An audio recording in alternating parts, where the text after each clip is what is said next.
மாதிரி அதிமுக இருந்து சேர்ந்த உடனே வழக்கறிஞர்கள் வந்து யார் யாருக்கெல்லாம் தகுதியின் அடிப்படையில நியமிக்க அவங்க எல்லாம் அப்ளிகேஷன் கொடுத்தாங்களோ அந்த மாவட்ட ஆட்சியர் அவங்களுடைய ப்ரொசீஜர் படி நியமிச்சிருக்காங்க. இது டெம்பரரி நியமனம். இதுல இந்த முதல் முறையாக 45 வருஷத்துக்கு அப்புறம் ஒரு எல்லாருடைய ப்ரொஃபைலையும் வேலிடேட் பண்ணி ஹைகோர்ட்டா இருக்கட்டும் இல்ல கீழ மற்ற மாவட்டத்துல கீழ நீதிமன்றங்கள் வந்து எல்லாத்தையும் ப்ராப்பரா நியமிக்கப்பட்டிருக்கு. இன்னும் இதை வந்து ஸ்ட்ரீம்லைன் பண்ணும் வேலைகள்லாம் நடந்துட்டு வரும். இன்னும் தரமாக நீதிமன்றங்கள்ல எல்லாம் சிறப்பாக செயல்பட இன்னும் தரமான வழக்கறிஞர்களை நியமிக்க இன்னும் அது ஸ்ட்ரீம்லைன் பண்ற வேலைகள்லாம் நடந்துட்டு வரும். இன்னும் ஒரு சில மாதங்கள் முற்றிலும் ஸ்ட்ரீம்லைன் செய்யப்பட்டு ஒரு சிறப்பான எந்தவித ஒரு தடயம் இல்லாமல் எந்தவித ஒரு லஞ்ச லாவணம் இல்லாத அளவிற்கான ஒரு அரசு நம்மளுடைய நீதிமன்றங்கள் அரசு வழக்கறிஞர்களுடைய செயல்பாடுகள் சிறப்பாக இருக்க வேண்டும் என்பதை இந்த வேலையை செஞ்சிருக்கோம். அது இன்னும் ஒரு சில மாதங்கள் இன்னும் முழுசா ஸ்ட்ரீம்லைன் பண்ணும்.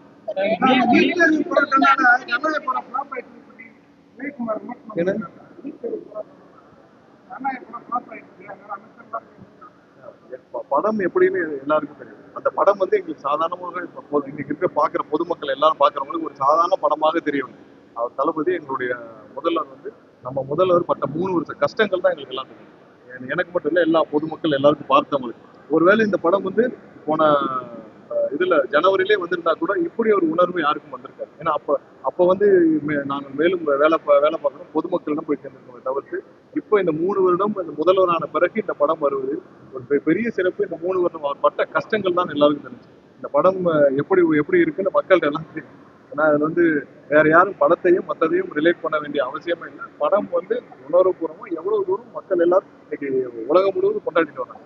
எல்லாத்தையும் மீறி இவங்க இன்னும் வந்து இதை பற்றி தான் பேசி இவங்க காலத்தை ஓட்டுவாங்க. ஆர்வி உதயகுமார் மாதிரி ஆட்கள் இப்படிதான் வந்து ஏதாவது ஒண்ணுக்கு இல்லாத விஷயங்கள் நீங்க எடுத்துட்டு இது மாதிரி தான் பேசுவாங்க. அவங்களுக்கு எப்படி செய்யணும்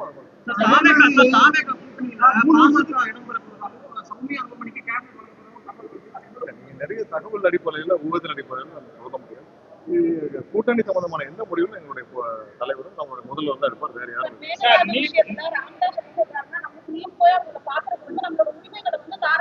பாருங்க எப்பயுமே ஆக்கப்பூர்வமான வேலையை செய்யணும். நம்ம மக்கள் நலனுக்கு என்ன வேணுமோ ஆக்கப்பூர்வம் செய்யணும். நம்ம லீகல் ஸ்டாண்டை எந்த இடத்துல விட்டு கொடுக்க போறோம், லீகல் ஸ்டாண்ட்ல என்ன பண்ணணும் நம்ம என்ன பண்ணணும்னு சொல்லிட்டு முதல்வர் வந்து 1.5 மாதத்துக்கு மேலாக எல்லா சட்ட வல்லுநர்களும் எல்லா தரப்பு வல்லுநர்களும் விவசாயிகள் எல்லாத்தையும் ஆலோசனை தான் வர்றாங்க. ஸோ என்ன செய்யணுமோ அது முதல்ல சரியாக செய்வாங்க. நம்ம வந்து தமிழக நலனுக்காக என்ன செய்யணும், என்ன செய்தால் தமிழக நலன் காக்கப்படும், தமிழக உரிமையும் காக்கப்படுமோ அதுல ஒரு இடத்துல கூட 1% கூட விட்டு கொடுக்காம முதல்வர் கண்டிப்பாக முடிவெடுப்பா. அவ்வளவு அனைத்து ஆய்வுகளையும் 1.5 மாதம் செஞ்சிருக்கலாம். இது என்னென்ன செய்தால் நமக்கு தேவையான தண்ணீர் கிடைக்கும், நமக்கு என்ன நம்மளோட உரிமைகள் காக்கப்படுமோ அது கண்டிப்பாக. நீட் விவகாரத்துல நம்மளோட ஸ்டாண்ட் என்ன? ஏன்னா நம்ம ஒரு ஸ்டாண்ட்ல இருக்கோம். அங்க வந்து ஆர்டிகல் 370 இருந்து என்னென்னமோ பேசுறாங்க. இல்லைங்க, நம்ம நீட் விவகாரத்துல நம்ம ரொம்ப தெளிவா சொல்லிட்டோம். நீட் வேணாங்கிறதா நம்மளுடைய எண்ணம். இப்ப தர்மேந்திர பிரதான் பதவி விலகலனாலும் நமக்கு வந்து தேவை நீட் வேணாங்கிறது. இப்ப இந்த தேர்வுல தவறு நடந்திருக்கா? ஆமா, தவறு நடந்திருக்கு. இப்ப நடந்திருக்கா? இல்ல, கடந்த 3 வருடமா 4 வருடம் நடந்துட்டு இருக்கு. இதற்கு கண்டிப்பாக ஒன்றிய அரசு மன்னிப்பு கேட்கணும். ஏன்னா இது மொத்தமாக ஒன்றிய அரசு முழுவதும் இதுக்கு மன்னிப்பு கேட்க முடியும். ஏன்னா எத்தனையோ ஆயிரக்கணக்கான லட்சக்கணக்கான மாணவர்கள் அவர்கள் வந்து கஷ்டப்பட்டு எழுதின பரீட்சையில தவறு நடந்திருக்குன்னா அதற்கு கண்டிப்பாக ஒன்றிய அரசு மன்னிப்பு கேட்க வேண்டும். அது இல்லாமல் இந்த தேர்வே வந்து இவ்வளவு குளறுபடினாலும் நடக்க தேவையில்லை. இந்த தேர்வே வேண்டாங்கிறது தான் எங்களுடைய நிலைப்பாடு. தமிழக வெற்றி கழகம் நிலைப்பாடு. இதுல அவங்க வந்து ஸ்டூடெண்ட்ஸ் அமைதியா நடந்த போராட்டத்துல அவர்கள் மீது நடத்தப்பட்ட தாக்குதலுக்கு நம்மளுடைய கடுமையான கண்டனத்தை தெரிவிச்சிருக்கோம். அதே இல்ல தமிழ்நாட்டுல அங்க எல்லா இடத்துலயும் மதுரையில திருப்பூர்ல மட்டும் ரயில் மறியலில் ஈடுபட்டாங்க. அங்க காவல்துறையும் பதட்டம் ஆயிட்டாங்க. ஏன்னா அவங்க அறிவிக்காமல் ரயில் மறியலில் ஈடுபட்டாங்க. அங்க எலக்ட்ரிக்கல் வயர்ஸ், எலக்ட்ரிக்கல் பென்சிங் இருக்கு. அது இல்லாமல் ரயில்கள் வழித்தடங்கள் மாணவர்கள் பாதுகாப்பு கருதி அவங்க வந்து அவங்களை உடனடியாக அப்புறப்படுத்த வேண்டிய கட்டாயத்தில் இருந்தாங்க.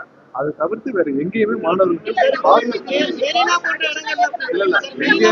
எங்கேயுமே மாணவர்களுக்கு அவங்களுக்கு பாதுகாப்பையும், ஏன்னா எல்லா இடத்துலயும் ஒரு சில பேர் ஒன்று அங்க டெல்லியில் நடக்கிற மாதிரி நீட்டை சீரமைக்கணும்ன்றாங்க. ஒரு சில பேர் அவங்களுக்கு ஒவ்வொரு கோரிக்கையில போராட்டம் நடத்துறாங்க.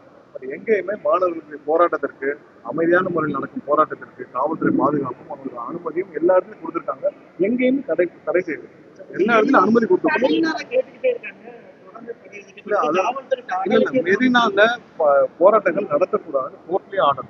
ஸோ அதனால அதுல வந்து அனுமதிக்க முடியாது. இன்னொன்று, பொதுமக்களுக்கு இடையூறு இருக்கும் பகுதிகளில் எப்பயுமே போராட்டத்திற்கு எங்கேயுமே அனுமதி இடையூறு இல்லாத பகுதிகளில் காலகாலமா எங்க நடந்துட்டு இருக்கோ அந்த இடத்துல தான் அரசு எப்படி நடத்தணுமோ அதான் நடத்தணும். ஸோ அதனால அரசாங்கத்துக்கு உட்பட்டு, சட்டம் ஒழுங்கு உட்பட்டு எப்படி நடத்தணுமோ அதே நேரத்தில் மாணவர்களுக்கும் தேவையான உரிமைகளை, அமைதியா போராடுற மாணவர்களுக்கு அவங்களுக்கு தேவையான பாதுகாப்பை கொடுக்கறதுக்கு தான் வலியுறுத்தப்பட்டிருக்கு. நேற்றுலாம் இரவு வரைக்கும் நான் ஒரு சில இடங்கள் நடந்திருக்கு, அங்கேயும் தேவையான பாதுகாப்பு அவங்க எல்லாமே கொடுத்தாங்க. ஒரு சில இடங்கள்ல இப்போ அறிவிக்காமல் நீங்க வந்து ரயில்வே டிராக்ல போய் இருக்கிறது வந்து அங்க எலக்ட்ரிக்கல் ஃபென்சிங் இருக்கு, யாராவது ஒரு மாணவர்களுக்கு ஏதாவது ஆபத்து ஏற்பட்டால் யார் பொறுப்பாரு, அங்கே காவல்துறை உடனே அப்புறப்படுத்துறாங்க. ஏன்னா அவங்களுடைய பாதுகாப்பு வேற எந்த விஷயமும் இல்ல எங்கேயுமே அந்த மாதிரியான ஒரு சில இடத்துல காவல்துறை பதட்டமாக, ஏன்னா மாணவர்கள் திடீர்னு போய் ரயில்வே டிராக் நிற்கிறாங்க, யாரு பொறுப்பாங்க. ஸோ அதனாலதான் அவங்க அவங்களும் பதட்டமா செயல்பட்டாங்க. அதுக்கப்புறம் அனைவருக்கும் தேவையான அறிவுறுத்தல்களை முதல்வர் அலுவலகத்தில் கொடுத்துருக்காங்க. எல்லா இடத்துலையும் வந்து எல்லா இடத்துலையும் எங்கெங்கெல்லாம் போராட்டங்கள் இந்த மாதிரி பண்ணாங்களோ எல்லாத்துலையும் முதல்வர் அலுவலகத்தில் வந்து தெளிவான அறிவுறுத்தல் வழங்கப்படும். என்னன்னா, போராட்டம் வந்து மாணவர்கள் அமைதியாக நடக்கிற போராட்டங்கள் நம்ம எப்பயும் வந்து போன அரசு மாதிரி செய்ய மாட்டோம். அமைதியாக நடக்கிற போராட்டங்கள் தேவையான பாதுகாப்பு. 3 வருஷத்துல ஒரு தலைவர் நடிக்கணும்னு சொல்லி